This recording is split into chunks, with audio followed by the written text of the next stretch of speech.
living room si Anton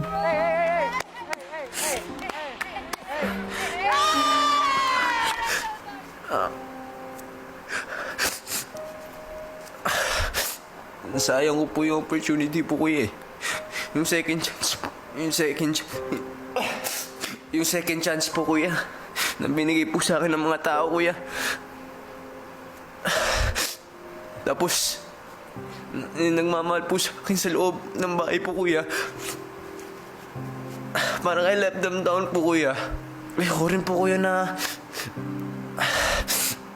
ma-let down po yung family ko po, kuya.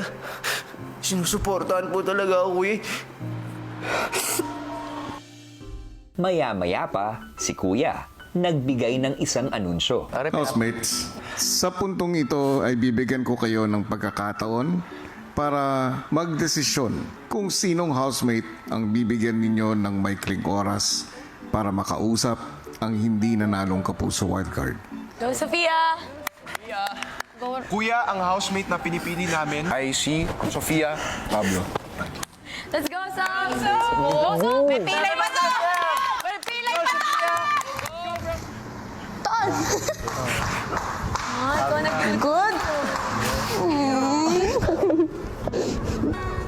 Sorry. Okay lang ngayon. Okay lang. Sorry. Okay. Hindi mo na magpapanalo, ah. Hindi talaga. Pero, ilalaban ko yun. At 100 seconds left to.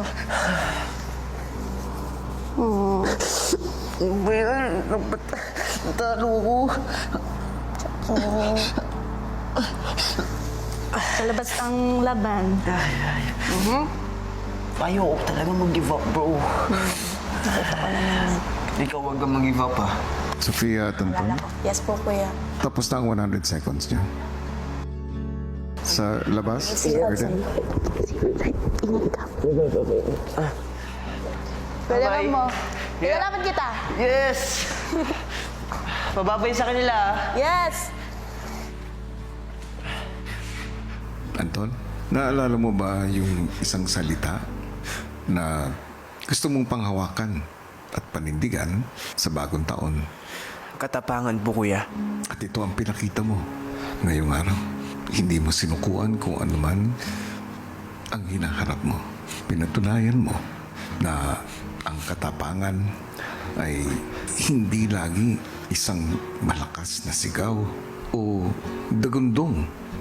Minsan, ito ay nakikita sa tahimik na lakas na humaharap sa pang-araw-araw na laban at pagpupursigi sa gitna ng laban ng buhay.